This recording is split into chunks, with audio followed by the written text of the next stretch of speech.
Inspector, আপনি জানেন কাকে গ্রেফতার করেছেন? এতটুকু বলেই সেই কমান্ডো শিবায়ের দিকে এগিয়ে গেল এবং নিচে পড়ে থাকা ওর লাইটারটি তুলে নিয়ে ওর সিগারেট জ্বালিয়ে দিল।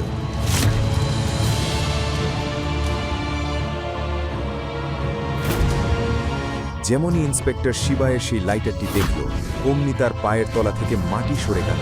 তার পা কাঁপতে শুরু করল এবং সে নিজের হাঁটু গেড়ে বসে শিবায়ের সামনে হাত জোড় করে বলল, মেজর মহেশ্বরী। ৩ বছর পর আজ সব কমান্ডোরা প্রথমবার শিবাইকে দেখছিল। সব কমান্ডো অত্যন্ত গর্বের সাথে শিবাইকে স্যালিউট করল। এটা দেখে শিবাই নিজেও কোনোমতে নিজের জায়গায় উঠে দাঁড়ালো এবং পাল্টা স্যালিউট করল। তখনই ক্যাপ্টেন সারতাজ সামনে এসে বললেন, স্যার, আমরা আপনাকে কোথায় না খুঁজেছি, আর আপনি এখানে আছেন। আমাদের কালই খবর মিলেছে যে আপনি এই অবস্থায় আছেন, তাই আমি পুরো ব্যাটালিয়ন নিয়ে আপনাকে নিতে এসেছি। সরি স্যার, আমরা দেরি করে ফেলেছি। শিবাই বলল, না ক্যাপ্টেন, তুমি একদম সঠিক সময়ে এসেছ। চলো আমরা এখান থেকে বেরোই, আমাকে বাজাজ ম্যানশনে ড্রপ করে দাও। এত সব হয়ে যাওয়ার পরেও শিবায় নন্দিনীর কথাই ভাবছিল। তার চোখে গতরাতের সেই আগুনের শিখা জ্বলছিল যা নন্দিনী ধরিয়ে দিয়েছিল। শিবাইকে সেই আগুন নেভাতে হবে, যা নন্দিনীর সাথে দেখা করার পরেই নিভতে পারত। শিবাই সবাইকে সেখান থেকে ফিরে যাওয়ার আদেশ দিল। Platoon, fall back! Yes sir! এই শব্দের প্রতিধ্বনিতে আজাদনগর পুলিশ স্টেশন কেঁপে উঠল এবং সেখানকার সমস্ত অফিসার ও কনস্টেবল শিবাইকে সালাম না করে থাকতে পারল না। শিবাই পুলিশ স্টেশন থেকে বেরিয়ে দ্রুত গাড়িতে উঠে বসল। সব কমান্ডোরাও তার পিছু পিছু দৌড়ে গাড়িতে গিয়ে বসল। শিবাইয়ের আদেশ পাওয়া মাত্রই সবকটি গাড়ি একের পর এক বাজাজ ম্যানশনের দিকে রওনা দিল। তখনই শিবাইয়ের পাশে বসা ক্যাপ্টেন সারতাজ জিজ্ঞেস করল, মেজর, আপনি পুরো রাত জেলে কেন কাটালেন?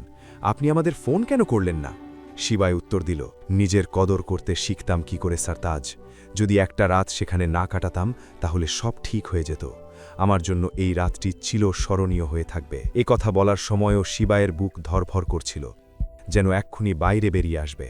নন্দিনীর কাছ থেকে তার কোনো প্রত্যাশা ছিল না, তবুও তার সেই তিক্ত কথাগুলো মনে পড়তেই শরীরের মধ্যে একটা শিহরণ বয়ে যাচ্ছিল। মেজর, আমাকে আপনাকে কিছু বলার আছে, সারতাজ বলল। আপনার মনে থাকবে 5 বছর আগে আমরা জম্মু কাশ্মীরে বেআইনি কার্যকলাপ নিয়ে কিছু শর্তে চুক্তি করেছিলাম, কিন্তু এখন আমরা তা পূরণ করতে পারছি না। তাই ওখানকার বেআইনি সংগঠনগুলো চুক্তি ভেঙে দিয়েছে এবং আমাদের উপর যে কোনো সময় হামলা করতে পারে। আমাদের আপনাকে প্রয়োজন মেজর, আপনাকে ফিরে আসতেই হবে। আমি সেই দুনিয়া 3 বছর আগেই ছেড়ে দিয়েছি। এখন আমি একজন সাধারণ মানুষ। পুরো কনভয়টি এখন মহালক্ষ্মীনগরের দিকে ছুটছিল। রাস্তায় 10টি কালো এসইউভি আর উপরে 2টি হেলিকপ্টার এমনভাবে যাচ্ছিল যেন কোনো ট্রেনের দীর্ঘ লাইন বাজাজ ম্যানশনের দিকে রওনা দিয়েছে। অন্যদিকে নন্দিনী ঘর থেকে বেরিয়ে জাসের সাথে পুলিশ স্টেশনের দিকে যাচ্ছিল। ঠিক তখনই তার বাড়ির সামনে এসে এসইউভি এর বহর থামল। সামনের গাড়ির দরজা খুলল এবং গাড়ি থেকে শিবাইকে নামতে দেখে নন্দিনী ও জাস অবাক হয়ে গেল। শিবাইকে সেখানে নামিয়ে দিয়ে কনভয়টি তার গন্তব্যের দিকে এগিয়ে গেল। এই মুহূর্তে শিবাইয়ের চোখে যেন আগুন জ্বলছে। সে দ্রুত গতিতে নন্দিনীর কাছে এলো এবং জিজ্ঞেস করল, নন্দিনী, তোমার কি সত্যি 12 বছর আগের সেই সেন্ট্রাল স্ট্রিটের ঘটনার কথা মনে নেই? সেই অপহরণ, সেই বধি, কিছুই কি মনে নেই তোমার? নন্দিনী শিবাইয়ের দিকে এক পলক তাকিয়েছিল।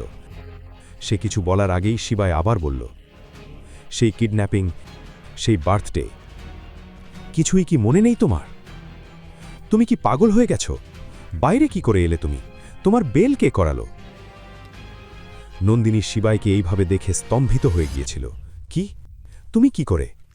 আমাকে এই বিষয়ে তোমার সাথে কোনো কথা বলতে হবে না।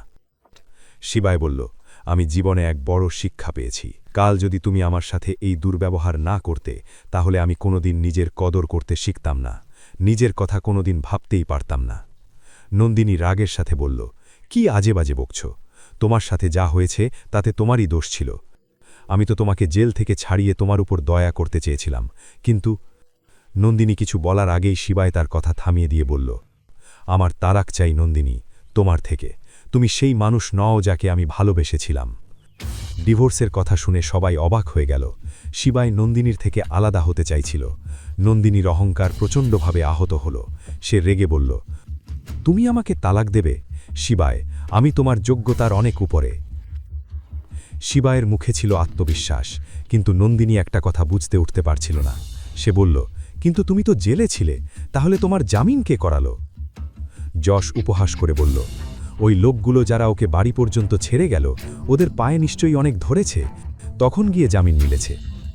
শিবাই নন্দিনীর চোখের দিকে তাকিয়ে বলল, মাফ করবেন, বর্তমানে আমি এটাই শিখেছি যে নিজের সম্মান বিক্রি করতে আমি পারব না। শিবাই নিজের সম্মানের জন্য গোটা দুনিয়ার সাথে লড়াই করতে প্রস্তুত। 12 বছর পুরনো ভালোবাসার শেষ কি আজ ডিভোর্সের মাধ্যমেই হবে? শেষ পর্যন্ত শিবাই আসলে কে, আর কি সেই রহস্য? বাকি গল্প জানতে দেখুন পরের এপিসোড শুধুমাত্র পকেট এফএমের ইউটিউব চ্যানেলে।